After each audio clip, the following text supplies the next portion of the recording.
सौमित्र। उत्तर प्रदेश में 349 विधानसभा सीटों पर मतदान हो चुका है। जैसे ही शाम के 6 बजे वैसे ही ओवरऑल अगर सभी चरणों को मिला लिया जाए या कहिए जोड़ लिया जाए तो 349 विधानसभा सीटों पर मतदान अब तक हो चुका है। यह 6वां चरण था जहां पर आज मतदान की प्रक्रिया जैसे ही ठीक 6 बजे वैसे ही मतदान खत्म हो गया। यानी अगर आप अब तक आप लाइन में होंगे तो आप मतदान कर सकते हैं। और अगर सोचे कि आप बूथ पर आप खड़े हैं तो नहीं, लाइन में होना चाहिए, तब आप कर सकते हैं। हालांकि 6:01 होने वाले हैं, यानी मतदान खत्म हो गया है। 10 जिलों की 57 विधानसभा सीटों पर मतदान सुबह के 7 बजे से चल रहा था और शाम के 6 बजे खत्म हो गया। सुबह 7 बजे से शुरू हुआ और शाम को 6 बजे खत्म हो गया। यानी उत्तर प्रदेश की 349 विधानसभा सीटों पर मतदान हो चुका है, संपन्न हो चुका है। अब 54 विधानसभा सीटें और हैं जहां पर 7वें चरण में मतदान होना है, लेकिन ओवरऑल 349 विधानसभा सीटों पर मतदान हो चुका है। और अब शाम 5 बजे तक के क्या आंकड़े हैं, कितने फीसदी अब तक मतदान रहे हैं, एक नजर जरा उस पर भी डाल लेते हैं। शाम को 5 बजे आपको बता दें कि शाम के 5 बजे देखिए गोरखपुर में 53%, देवरिया में 5 बजे तक 51%, बस्ती में 5 बजे तक 55% और महाराजगंज में 5 बजे तक 57.38%, अंबेडकर नगर में 5 बजे तक 58% से ऊपर, सिद्धार्थनगर में 5 बजे तक 49.83, संत कबीर नगर में 5 बजे तक 51.14। ये 5 बजे तक का आंकड़ा है, चूंकि अभी 6 बजा है, थोड़ी देर पहले। अभी नोट हो रहा होगा कहां पर कितने फीसदी मतदान हुआ है। उसके बाद सेक्टर मजिस्ट्रेट इसे नोट करेगा, फिर ये सारे सेक्टर मजिस्ट्रेट जिला अधिकारी को भेजते हैं जो कि निर्वाचन अधिकारी होता है। फिर निर्वाचन अधिकारी जारी करता है, यानी वो बताता है कि उनके जिले में कितनी फीसदी मतदान हुआ है। तो एक प्रक्रिया होती है और इस प्रक्रिया में तकरीबन 15 मिनट का वक्त लग जाता है 1 घंटे का परसेंटेज बताने में। सिद्धार्थनगर में 5 बजे तक 49% मतदान हुआ है। मतदान की रफ्तार थोड़ी स्लो रही है अगर अपेक्षाकृत आप देखें। ये 5 बजे तक का आंकड़ा है, 5 बजे तक 51% हुआ है, कुशीनगर में 54% हुआ है यहाँ पर, और बलरामपुर में 47, अपेक्षाकृत बहुत कम यहाँ पर मतदान हुआ है। 6वें चरण का मतदान फाइनली संपन्न हो चुका है। गोरखपुर में 5 बजे तक 53.90, देवरिया में 5 बजे तक 51.51 और बस्ती में ये ठीक ठाक है और हो सकता है कि ये लोग फर्स्ट डिवीजन हो भी जाए। महाराजगंज में उससे बेहतर है, 57% है। अंबेडकर नगर में 58, उससे बेहतर है। चूंकि 1 घंटे के बाद ये आंकड़ा 62-63 को छू लेगा। तो यानी हमारे जो मतदाता भाई हैं, जनता है, वो 1 घंटे बाद हो सकता है कि कुछ जिलों में प्रथम श्रेणी में उन्नति हो जाए, यानी पास हो जाए। बलरामपुर में 5 बजे तक 47.78% मतदान हुआ है। यूपी में 6वें चरण का मतदान संपन्न। अब देखिए शानदार ग्राफिक्स के जरिए हम आपको दिखा रहे हैं, बारी बारी से जिलों को बारे में आपको बताएंगे। देखिए कुशीनगर, बस्ती, बलिया इसमें लीड करता है बस्ती, सिद्धार्थनगर, महाराजगंज, गोरखपुर, और महाराजगंज में सबसे ज्यादा तो नहीं है क्योंकि अंबेडकर नगर में 58 आ गया है, और फिर बलरामपुर में 47, संत कबीर नगर में 51, कुशीनगर में 54, बस्ती में 55 और उसके बाद 48 यहां पर गोरखपुर में हुआ है, 48%, और 58 अंबेडकर नगर ने लीड बना के रखी है। अभी तक की ये 5 बजे तक के जो आंकड़े हैं उसके अकॉर्डिंग अंबेडकर नगर लीड बनाकर रखा हुआ है। सबसे ज्यादा यहां के जागरूक हैं मतदाता, ये हम कह सकते हैं, क्योंकि 5 बजे तक जो हमारे पास आंकड़े हैं, जो हमें चुनाव आयोग की तरफ से आए हैं विभिन्न जनपदों से, उसके अकॉर्डिंग अंबेडकर नगर सबसे ज्यादा, वहां पर 58% से ऊपर मतदान हुआ है।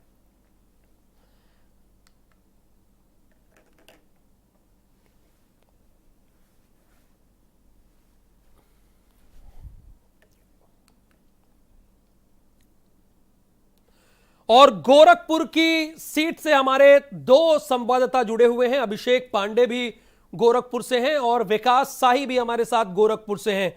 शुरुआत विकास आपसे ही मैं करना चाहूंगा, ओवरऑल क्या कुछ रहा आपकी सभी विधानसभा सीटों के बारे में, वो जरा हमारे दर्शकों को बताइए। जी राहुल जी, जिस तरह से स्वीप या अन्य कार्यक्रमों के तहत जो जिला प्रशासन ने काफ़ी मेहनत की थी कि जनपद फर्स्ट डिवीजन हो जाएगा, यानी कि 60% के करीब वोट पड़ेंगे, लेकिन जो अभी तक 5 बजे का आंकड़ा है वो 53.90 यानी कि लगभग 54% के करीब वोट पड़ा है और 1 या 2% और बढ़ सकता है। 2017 की बात की जाए तो 55.1% वोट पड़े थे, तो उसी से नियर अबाउट या 1% ऊपर रहेगा। तो प्रशासन की मेहनत वो काम नहीं आई। पिछली बार के ही करीब 9 विधानसभाओं का आंकड़ा दिख रहा है, लगभग 1-2% बढ़ेगा तो 55 या 56। तो पिछली बार 55.1 था। तो अभी तक जो आंकड़े हैं पिछली बार की तरह गए। प्रशासन ने जितनी मेहनत की कि गोरखपुर के लोग फर्स्ट डिवीजन जिले को दिलाएंगे, वो नहीं दिला पाए और 9 विधानसभा में 5 बजे तक का आंकड़ा में 55 लगभग 54% वोट पड़ चुके हैं। जी, यानी अगर 6 बजे तक का आंकड़ा आ जाएगा, जैसा कि हमारे संवाददाता विकास कह रहे हैं कि बहुत ज्यादा कोई अंतर होता हुआ दिख नहीं रहा है, 1% बढ़ भी सकता है और हो सकता है कि वही स्थिति रहे। ओवरऑल 55% इन्होंने बताया कि 2017 का आंकड़ा था। और अभी विकास आप क्या कह रहे थे, 5 बजे तक का क्या फिगर है सभी 9 विधानसभाओं की बात करें तो? जी राहुल जी को तो 5 विषयों में 53.90 यानी कि लगभग 54% के करीब था। और पिछली बार जो है वो ओवरऑल 6 बजे के बाद तो जो मतदान खत्म हुआ था वो 55.1 था जो 2017 में। तो 1-2% अगर बढ़ता है तो नियर अबाउट 1% आगे या उसके करीब ही रहने की उम्मीद है इन 9 विधानसभाओं के। तो प्रशासन ने जो काफ़ी मेहनत की थी, चाहे जन जागरूकता हो, नुक्कड़ हो, स्वीप हो, उसके माध्यम से कि गोरखपुर जिला फर्स्ट डिवीज़न आएगा, लेकिन ऐसा होता नहीं दिया हुआ। जो इस छठे चरण की सबसे हॉट जनपद था वो भी फर्स्ट डिवीजन नहीं आया और जो सबसे हॉट सीट थी गोरखपुर वो भी फर्स्ट डिवीजन आती हुई नहीं दिख रही है। और अगर सदर की बात करें, जहां से उत्तर प्रदेश के मुख्यमंत्री योगी आदित्यनाथ खुद फाइट कर रहे हैं। जी बता रहा हूँ कि वो भी सीट वही गोरखपुर शहर, माने गोरखपुर सदर सीट को गोरखपुर शहर है, वो भी न फर्स्ट, वो भी 54-55 के बीच दिखाई दे रही है। तो गोरखपुर जो छठे चरण का सबसे हॉट सीट थी वो भी फर्स्ट डिवीजन नहीं हो पा रही, दिखती रही है। और जो सबसे हॉट जिला है यानी गोरखपुर, वो भी ओवरऑल फर्स्ट डिवीजन होता नहीं दिख रहा, 60% नहीं दिख रहे हैं। ओवरऑल 55 और 56 के बीच ही रहने की उम्मीद है, क्योंकि अगर 1 घंटे में बहुत ज़्यादा मतदान होगा, 2 से 3% बढ़ता है तो 54, 56 या 57 या 55.1 जो 2017 में था उसी के 1% आगे या पीछे रहने की उम्मीद है। हाँ, यानी गोरखपुर में अभी तक का जो आंकड़ा है उसके अकॉर्डिंग 53 के आसपास है। ये 5 बजे तक का आंकड़ा है अभिषेक, और हो सकता है कि 1 घंटे में 1-2% बढ़े या कुछ भी हो सकता है। आपकी रिपोर्ट क्या कहती है अभिषेक वहां से? देखिए, आज जिन 57 विधानसभा सीटों पर इस समय मतदान खत्म हुआ है, अब से थोड़ी देर पहले 2017 में इनमें लगभग 56-56.5% मतदान हुआ था। ग्रैंड एवरेज है, लगभग 56.5% मतदान 2017 में हुआ था। इस बार भी माना जा रहा है तकरीबन जब अंतिम डाटा कंपाइल होकर के सामने आएगा तो इसी के करीब इन 57 विधानसभा सीटों पर मतदान हुआ होगा। तो बात बिल्कुल सही है, जैसा विकास कह रहे थे कि मतदान का प्रतिशत तो बढ़ता हुआ नहीं दिख रहा है, कमोवेश 2017 जैसा ही है। 2017 में जो आंकड़े सामने आए थे कुछ ऐसे ही आंकड़े इस बार 2022 में भी देखने को मिलेंगे। गोरखपुर शहर पर मतदान थोड़ा धीमा रहा, हालांकि सुबह बहुत तेजी देखी गई थी, लेकिन दोपहर बाद मतदान धीमा हुआ है और अभी 5 बजे तक 51% मतदान हुआ है। थोड़ा सा इसमें सुधार होने की गुंजाइश है क्योंकि 1 घंटे के भी फिगर्स और सामने आएंगे। देवरिया की हालत और भी खराब है, देवरिया में और भी धीमा मतदान हुआ है। आसपास के जिलों को अगर देखा जाए तो बरहज और देवरिया में दिक्कत देखने को मिली है। मतदान सुबह भी धीमा था, शाम को भी धीमा रहा है, दोपहर में थोड़ा सा तेज रहा है। संत कबीर नगर में मतदान बहुत अच्छा नहीं कहा जाएगा। ओवरऑल अगर देखा जाए तो जो कोशिशें थी निर्वाचन आयोग की कि बेहतर मतदान कराया जाए, कम से कम 60% तो रिकॉर्ड में लाया ही जाए, फिलहाल वो जाता हुआ नहीं दिख रहा है। 2017 में जो फिगर्स थे लगभग कुछ ऐसे ही फिगर्स इस बार 2022 में भी दिखाई दे रहे हैं। राशिद फारूकी इस वक्त हमारे साथ हैं। राशिद, आपके जिले की क्या स्थिति है शाम 5 बजे तक, और पुराना आंकड़ा क्या कहता था और अभी की स्थिति क्या है, वो भी जरा बताइए हमारे दर्शकों को। राहुल, आपको बता दें यहाँ पे 5 विधानसभा सीटों का जो चुनाव हुआ है उसमें 5 बजे तक लगभग 50% वोट पोल हुए थे। अब तब से अब तक 1 घंटे का समय बाकी रहा है, लेकिन बूथों पे देखा यह गया था कि इक्का दुक्का लोग ही आ रहे थे वोट डालने के लिए। और ओवरऑल देखा जाए तो लगभग 1-2% ही पढ़ने वाले हैं, लगभग 52% ही होगा। तो ये कहा जाएगा कि मतदाताओं ने रुचि कम ही ली है, जबकि जिला प्रशासन ने काफी कोशिश की थी, काफी प्रोग्राम चलाए थे यहाँ पे मतदाताओं को वोट डालने के लिए प्रेरित किया गया था। इसलिए लेकिन वोट प्रतिशत बहुत कम रहा। पिछले 2017 की बात करें तो 2017 में जबकि लगभग 60% वोट पड़े थे। राहुल, बिल्कुल 60% मतदान हुआ था, लेकिन इस बार की स्थिति जो है वो आपके सामने आ जाएगी थोड़ी देर बाद। अभिषेक, अगर देवरिया की बात करें तो देखिए, जैसे मैंने कहा, देवरिया में मतदान धीमा रहा। खासतौर पर देवरिया सदर की बात करें तो वहां पे 5 बजे तक महज 48% के करीब मतदान हुआ था, जो कि एवरेज से, जो ग्रैंड एवरेज रहा है उससे काफी कम है। तो इस बार ये माना जा रहा है कि कम से कम शहरी क्षेत्रों की अगर बात की जाए तो लोगों ने रुचि कम ली है, या फिर यूं कहें कि अपने घरों से लोग निकले नहीं, या फिर वो अवेयरनेस प्रोग्राम सफल नहीं रहे। ग्रामीण क्षेत्रों में फिर भी खुशी की बात है कि हम लोगों ने जो तस्वीरें पाई हैं थोड़ी बेहतर हैं। वहां पे लाइनें देखने को मिली हैं, महिलाओं ने बढ़ चढ़ कर हिस्सा लिया है। शहरी क्षेत्रों में कमोवेश ये दिक्कत लगभग सभी क्षेत्रों में देखने को मिली है। हम दूसरे, तीसरे, चौथे चरण होते हुए 6वें चरण के चुनाव में हम पहुंचे हैं। शहरी क्षेत्रों में ये कमोवेश ये दिक्कतें देखने को मिली हैं। सुबह का मतदान तेज रहा है कुछ जगहों पे, लेकिन शाम होते होते ये ठंडा पड़ गया और इसीलिए फिगर्स काफी नीचे दिखाई दे रहे हैं। हाँ, सुबह तो आंकड़ा काफी बेहतर था 11 बजे तक, लेकिन अभिषेक ठीक कह रहे हैं कि जैसे शाम हुई उतना लोग निकले नहीं हैं। अगर देखा जाए तो अपेक्षाकृत वोटिंग कम हुई है। अगर 2017 की बात की जाए तो गोरखपुर में अपेक्षाकृत कम हुई, तकरीबन 1% कम वोटिंग हुई है।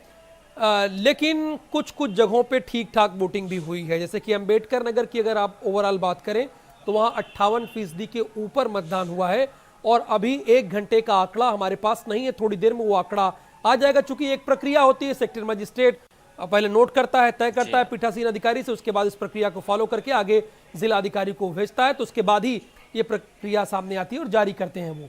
तो ये देखिए 5 बजे तक का फिगर हम आपको बता ही रहे हैं। हमारे 3 संवाददाता लगातार आपको हर अपडेट सबसे पहले दे रहे हैं। देखिए, महाराजगंज में 57% और अंबेडकर नगर में 58% मतदान हुआ है। और विकास, अभिषेक लगातार हमारे साथ लाइव जुड़े हुए हैं। विकास, ये तो परसेंटेज की बात हो गई, लेकिन अगर ओवरऑल आपकी विधानसभा सीटों की बात की जाए तो वहां पर क्या रुख देखने को मिला? जनता के मन में क्या था? उन्होंने किस आधार पर यहां वोटिंग की है? जब को बता दें कि सबसे ज़्यादा वोट जो है वो कैंपियरगंज विधानसभा में पड़ा है, जो कि 57% से ऊपर जो 5 बजे तक है। और सबसे कम जो है वो बांसगांव विधानसभा में वोट पड़ा है, लगभग 52% कुछ है। और जिस तरह से वोट परसेंटेज में वृद्धि नहीं हुई 2017 के अपेक्षाकृत 1% ऊपर या लगभग सेम रहने की उम्मीद है। अगले जो आंकड़ा 1 घंटे का आएगा।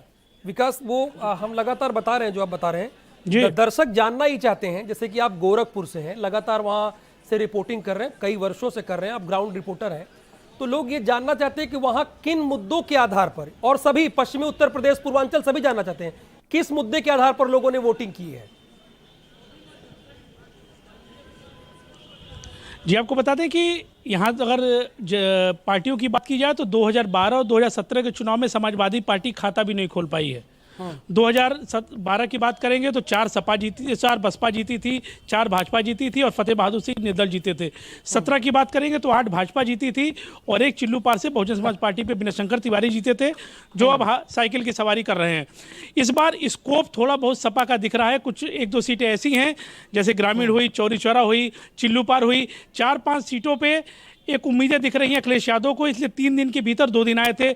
वहीं एक योगी आदित्यनाथ जो कि सूबे के मुखिया हैं, पहली बार विधानसभा का चुनाव लड़ रहे हैं, उनके चेहरे पे एक तो भाजपा को उम्मीद है कि पूरे जनपद में क्लीन स्वीप हो जाएगा और साथ साथ ही अगल बगल की जो सीटें हैं वो जनपदों की वो प्रभावित होगी। जी, यानी ये वो जिला है जहां पर खुद उत्तर प्रदेश के मुख्यमंत्री योगी आदित्यनाथ चुनाव लड़ रहे हैं। यहां पे समाजवादी पार्टी को थोड़ी उम्मीद है, परंतु ऐसा प्रतीत नहीं हो रहा, जैसे कि हमारे संवाददाता कह रहे हैं। और लगातार जानकारी हम ले ही रहे हैं। देवरिया में क्या माहौल है? अभिषेक, मैं आपसे ये जानना चाहता हूं कि देवरिया में किन किन मुद्दों के आधार पर लोगों ने वोटिंग प्रक्रिया में हिस्सा लिया, क्योंकि अब तो संपन्न हो गई वोटिंग। देखिए, सबने अपनी ताकत दिखाई। बीजेपी की तरफ से पूरी तैयारी की गई थी, समाजवादी पार्टी की तरफ से पूरी कोशिश की गई कि आखिर ज़्यादा बढ़त बनाई जाए। क्योंकि गोरखपुर एक पावर सेंटर बना था और वहां से ही माना जा रहा है तकरीबन 40 विधानसभा सीटें ऐसी हैं जो प्रभावित होती हैं, न सिर्फ गोरखपुर बल्कि आसपास के जो जिले हैं, कुशीनगर है, देवरिया है, बस्ती है। और ऐसे में देवरिया में भी इसका प्रभाव रहा है। बीजेपी ने अपनी पूरी ताकत लगाई। देवरिया सदर की अगर बात की जाए तो विधायक का टिकट बदला गया, नए प्रत्याशी को लाया गया।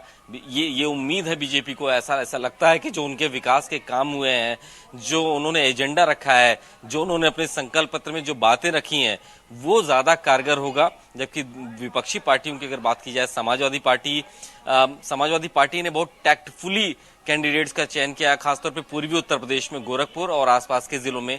वहां पे ऐसे प्रत्याशियों को उठाया गया है जिनको बीजेपी ने टिकट नहीं दिया, या फिर जो बीजेपी से नाराज थे, या फिर कास्ट इक्वेशन में वो फिट हो रहे थे, गैर यादव ओबीसी हो या फिर नॉन मुस्लिम्स हो, इन लोगों को भी वरीयता दी गई है। तो टैक्टफुली कैंडिडेट्स का चयन किया है समाजवादी पार्टी ने, और इसीलिए जैसा विकास बता रहे थे कि कुछ सीटों पर समाजवादी पार्टी लड़ती हुई दिखाई दे रही है। इसके पीछे वजह ही यही है।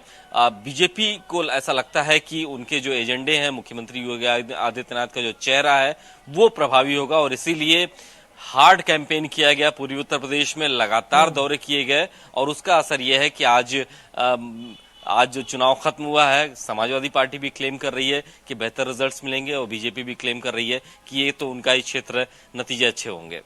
यानी वो क्षेत्र उनका है, लेकिन यहाँ भी वो सेंध लगा सकते हैं, जैसे कि वो उम्मीद जाहिर कर रहे हैं।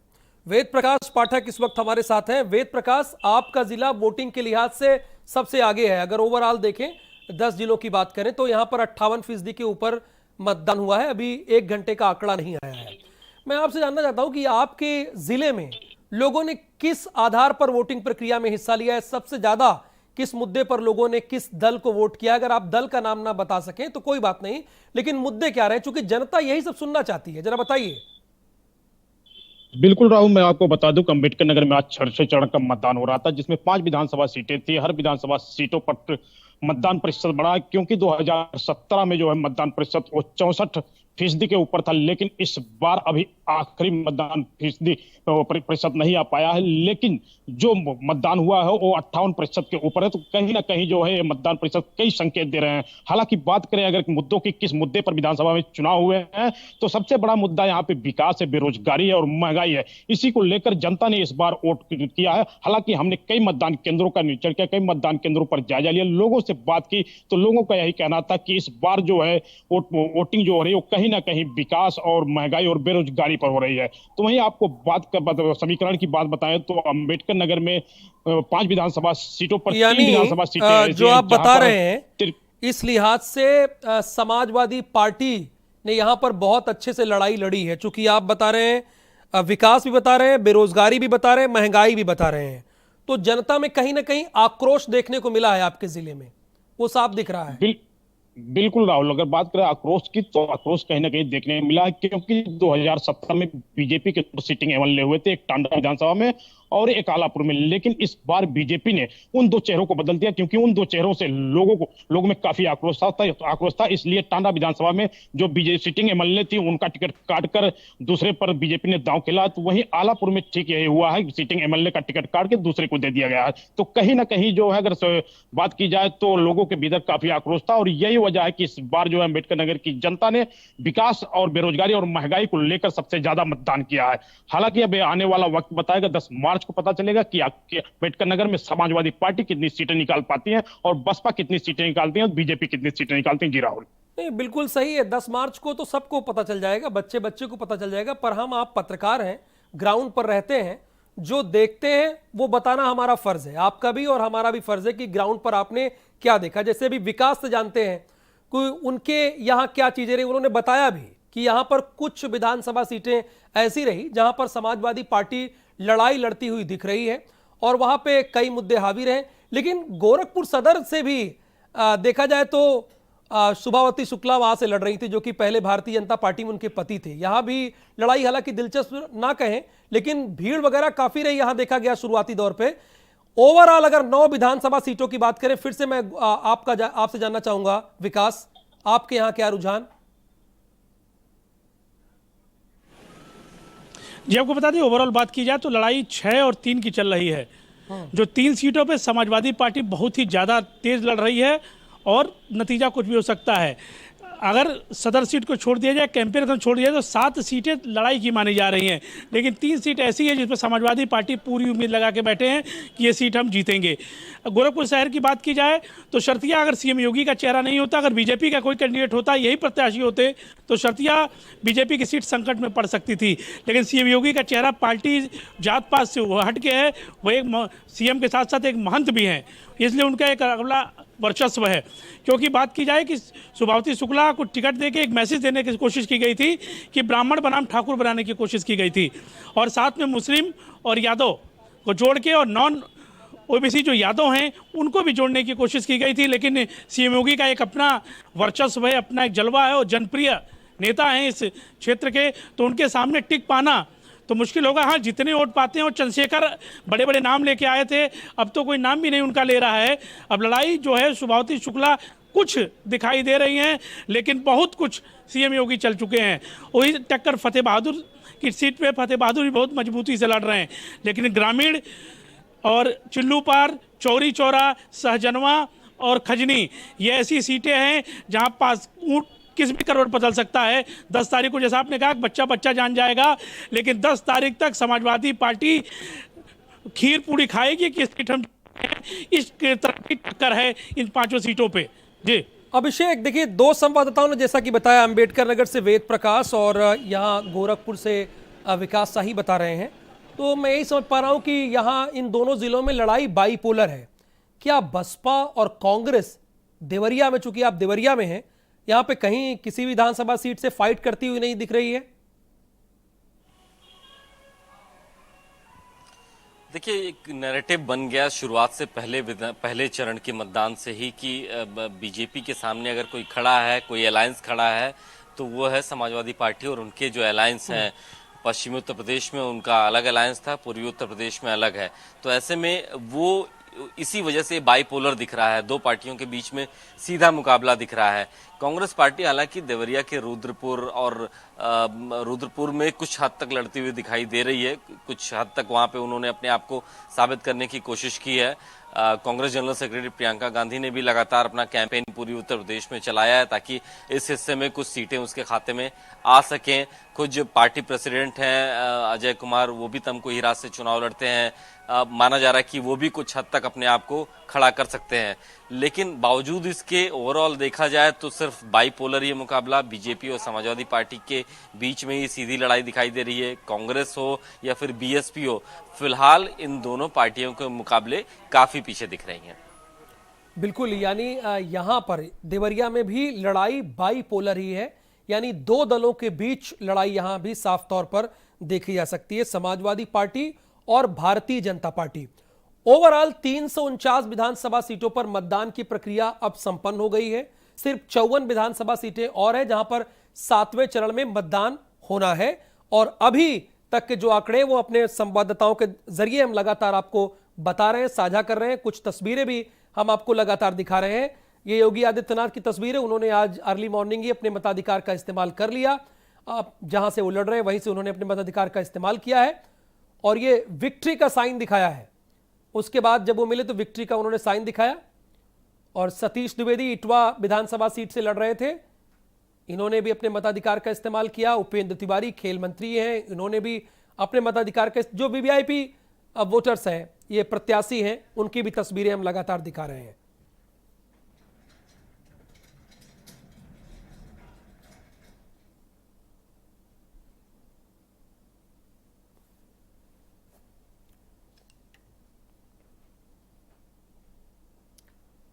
और अब आपको देखिए शाम 5 बजे तक